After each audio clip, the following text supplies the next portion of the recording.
अपने आत्माओं, आप जी को इसके साथ साथ दास वो ज्ञान सुनाना चाहता है जो परमात्मा सुनाया करते थे, दोनों को समझाया करते थे। अवगत महल की सुन बात, एक का एक संग नौ साथ। क्या बताते थे कि यहाँ से जब तुम जाओगे ना तुम्हारा भाई साथ जाएगा, ना बेटा साथ जाएगा, ना माँ साथ जाएगी, ना पत्नी, ना कोई संपत्ति साथ ले जाओगे। अवगत महल की सुन बात, एक का एक संग ना साथ। जासे हुआ सकल जिहान, ओंकार पंच विमान ब्रह्मा विष्णु शंकर आदि। अवगत ध्यान सुन समाध। फिर बताते हैं, माया मूल का है बास, जोरा काल हंस गिरा से।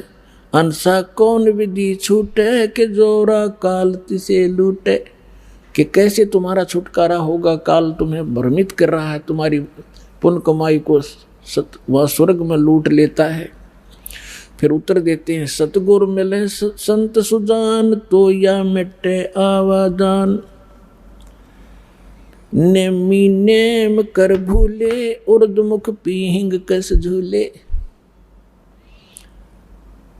पंच अग्नि लगावे पीठ, सौदा ज्ञान सकल वसीठ। मुंडित जट्टा जोटम बेख, डूब्या सकल बिना विवेक। बिना ज्ञान के ये सब डले ढोरे हैं। क्या कहते हैं कि कोई तो ऊपर को पैर करके नीचे को सिरासन पर खड़े होकर, जैसे भस्मागिरी जैसे निकम्मी आत्मा सिरासन पर 12 वर्ष तक खड़ा रहा और भगवान शिव की पूजा करे, उसी का पुजारी। और भगवान शिव ने पूछा, भाई क्या मांगता है, मांग। कहा कि वचनबद्ध हो, वचनबद्ध हो गया। और क्या मांग गया कि भस्म कड़ा दे दो।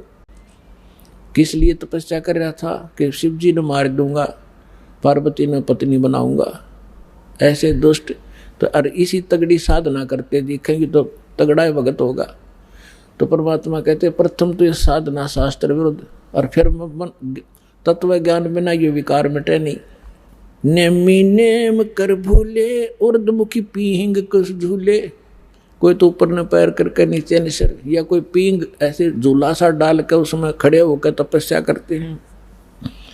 कोई पंच अग्नि लगावे पीठ, सौदा ज्ञान सकल बसीठ। कोई पांच धोने लगा कर बीच में बैठ जा डोंगी, और कख उसने पता नहीं है। कहीं वेद और गीता में ये साधना जो ये डले डोया करते, राम देखा करते। मुंडित जट्टा जूटम बेख, डूब्या सकल बिना विवेक। एक तो मुंडित कति उस तरह फिरवा के और लाल कपड़े पहन के कति बैठा न सोचा साधु पड़ा होगा, और एक बड़ी बड़ी जटा रखा के गल में माला मूला पैर के नु दिखा महापुरुष होगा। उसके विषय बता रहे थे, मुंडित जट्टा जूटम बेख, डूब्या सकल बिना विवेक। और अलोनिया खाते नहीं लोन, जीजे पीठ तिस गौण। जरने बैठते हैं मूड, जिम पंचग्रह समरूड। एक है गुफादारी सिद्ध, सो तो पड़े जम के बंद। कुटीचर मांगते हैं चून, जन्म न भोया, जन्म न बीजा बोया बोन। अर्पण करें बहुत एचार को, पोथी लिए खरका बार। एक है उदासी जान, पाया नहीं सतगुरु ज्ञान। एक है तर्क त्यागी तीर, अंदर बहुत माया भीड़। एक है दंडधारी डाग, बन के कीजिएंगे बाग। आपने देखे होंगे शंकराचार्य जैसे और वीर की परंपरा में एक वो रखते हैं, एक लाठी सी, उसने दंड बोलते हैं, डंडा। और उसने इतना आदर से रखते हैं उस लठ ने, उसके ऊपर कपड़ा डालेंगे बहुत बढ़िया, और उसने कंधे पर रखेंगे, धरती में नहीं धरे, बेइज्जती हो जाएगी। उस लठ ने दंड बोला, दंड, उसको दंडी स्वामी कहते हैं। और जैसे कहीं स्नान करते हैं या खाना खाते हैं, या तो ऊपर रखेंगे किसी खुट्टी खाटी में बड़ी जचा के, या एक लिए खड़ा रहेगा दूसरा नहा लेगा उन लठान दोनों ने। तो परमात्मा कहती है भक्ति का मार्ग इनका, एक है दंडधारी डाग बन के कीजिएंगे बाग।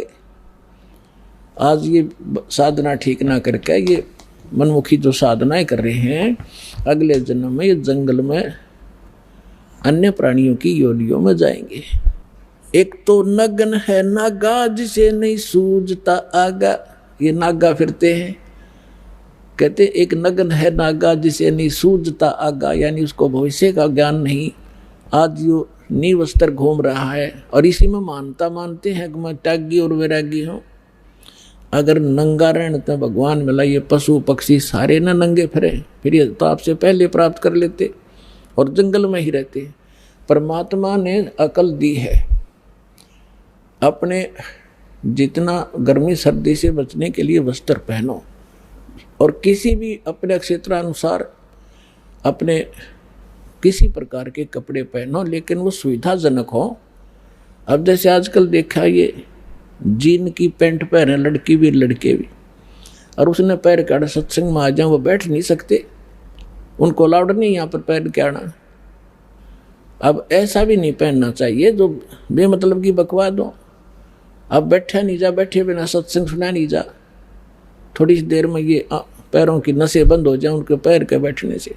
तो ऐसे वस्त्र पहनो जो सुविधाजनक हो और अभद्र से ना लगे। कैसे ही पहन लो, लाल पीले कैसे ही पहन लो।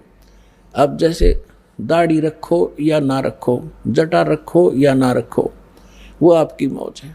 लेकिन साधु रूप में ये दाढ़ी और मूछ रखना और जटा रखना अलाउड नहीं है, क्योंकि आपसे भ्रमित होंगे। अन्य प्राणी न सोचेंगे यूँ महात्मा है, या बिजली ऐसे ही गिरी हुई है अभी तक। हम इन नकलियों को एक विशेष साडंबर देख कर उसी को प्रणाम, उसी को दान, उसी से दीक्षा ले बैठते और दोनों का भट्ठा बैठा देते हैं।